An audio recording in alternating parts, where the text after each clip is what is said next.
Let's just remind you of where things stand at the moment. The Memorandum of Understanding is a policy framework rather than a peace treaty. It means it's not legally binding. Washington and Tehran electronically signed the agreement on Sunday. The framework's expected to be signed physically in Geneva on Friday. Under the framework, and upon signing, the US will end its naval blockade on Iranian ports and the Strait of Hormuz will be reopened. To discuss this further, we're joined now by Mohamed Eslami, a research fellow in Middle Eastern and North Africa studies at the University of Tehran. He joins us from the Iranian capital. Mohamed, thanks again for your time. Iran's response to the details of this MOU being leaked is that it contains some deficiencies. What might be missing, do you think? First of all, thank you so much for having me. Right now, there is a great ambiguity regarding the text of the Memorandum of Understanding, however, we should consider that this is the only way that they can achieve a kind of compromise on a text.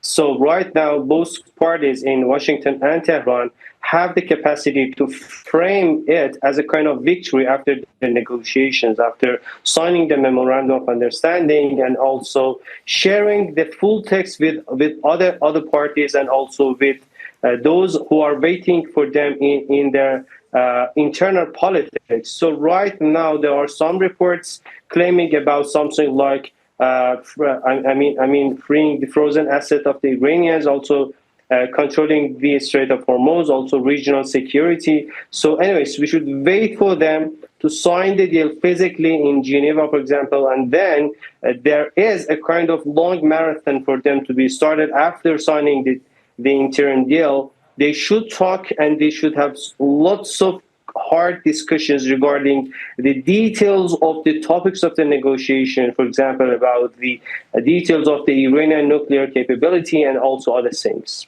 Yeah. Are you suggesting when you mention things like frozen assets that the number is wrong or just the entire concept is missing nuance and detail?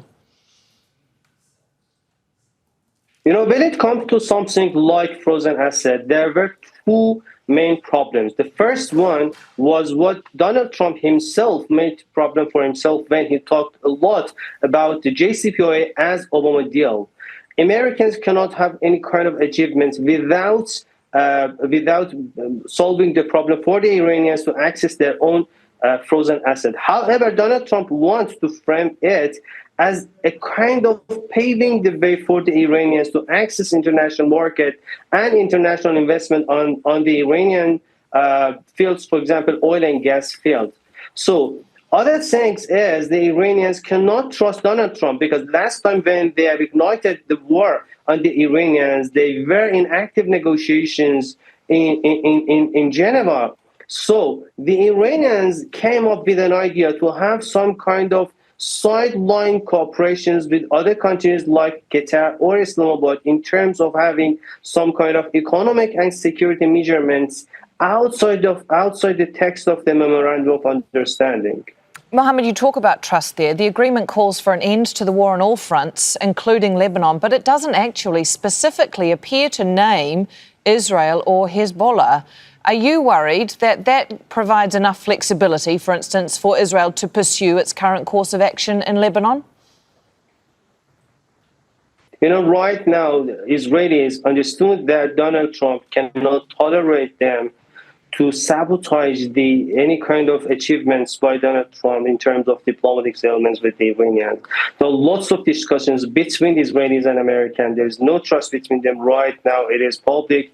Donald Trump is talking publicly and criticizing Bibi Netanyahu. But when it comes to the Iranians point of view regarding the regional security is much more different after the war. We witnessed that the Iranians, for the first time, preemptively strike the Israelis in order to support the Lebanese and the Beirut and Zahia, for example. So right now, if Donald Trump cannot control the Israelis and Bibi Netanyahu, while Bibi Netanyahu at the time of their internal elections, so after that they cannot achieve the final deal with the Iranians after this 30 or 60 days window. All right, Mohamed Eslami, Research Fellow in Middle East and North Africa Studies at the University of Tehran, joining us. Thank you.